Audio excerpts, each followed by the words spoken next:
Rencontrer aujourd'hui le champion du monde d'échecs chez les moins de 18 ans. Sean Rodrigue Lemieux, c'est un Montréalais.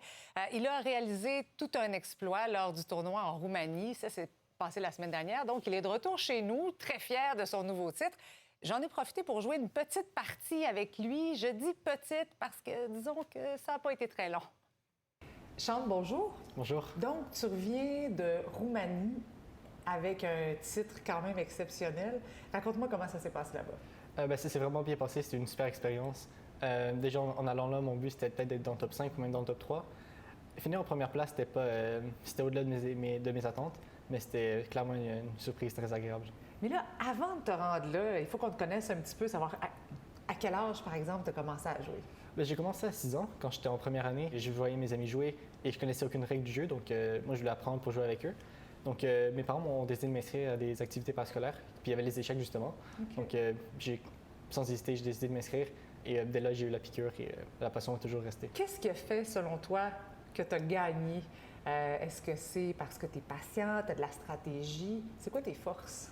Je dirais qu'une de mes forces dans ce tournoi-là, ça a été que j'ai réussi à bien gérer ma pression.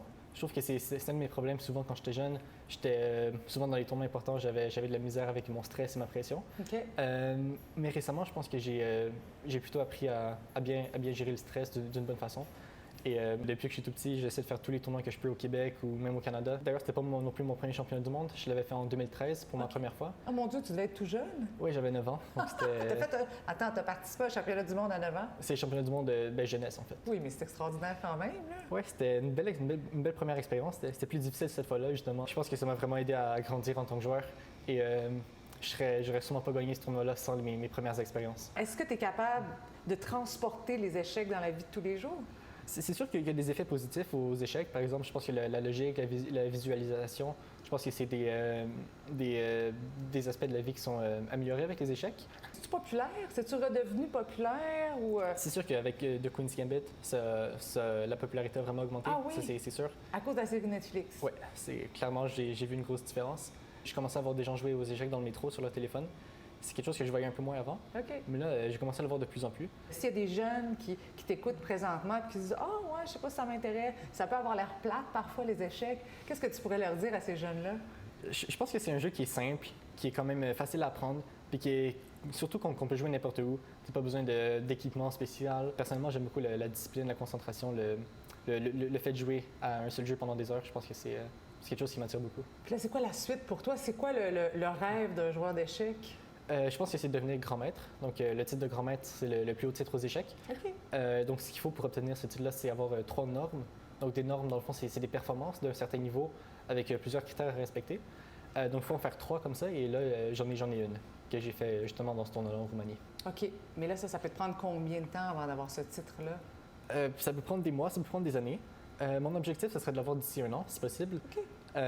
Donc, ouais, il me faut seulement 2 autres normes. Mais ils sont très difficiles à aller chercher. Puis justement, puisqu'on peut jouer n'importe où, n'importe quand, je me suis dit, tu sais, pourquoi pas faire un petit match avec toi. Moi, je vais juste te dire que la dernière fois que j'ai joué, c'était en 92. Pas de problème.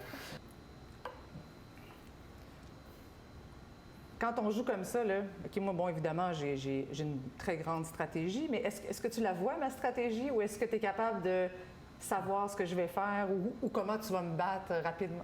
Oui, souvent, les idées me viennent déjà par la tête dès le début de la partie. Échec. OK. Ah oui. Ah non. Lui, je peux le bouger. Non, il peut pas bouger. Il peut pas bouger, lui. OK. Oui, mais là, si tu t'en viens là, il faudrait que je vais faire ça. Mais en retour, je vais prendre la tour ici. Oui, OK, bon. En ce moment, vous pouvez seulement avancer le pion ici pour bloquer l'échec. C'est parfait. OK. Ouais. Mais là, ici, c'est échec et mat, malheureusement. J'ai perdu là? Oui. Bonne partie. Ben écoute, merci beaucoup. Je te laisse retourner à l'école. Merci. Merci beaucoup. C'était super le fun. Merci à vous. On va arranger ça au montage, les gars.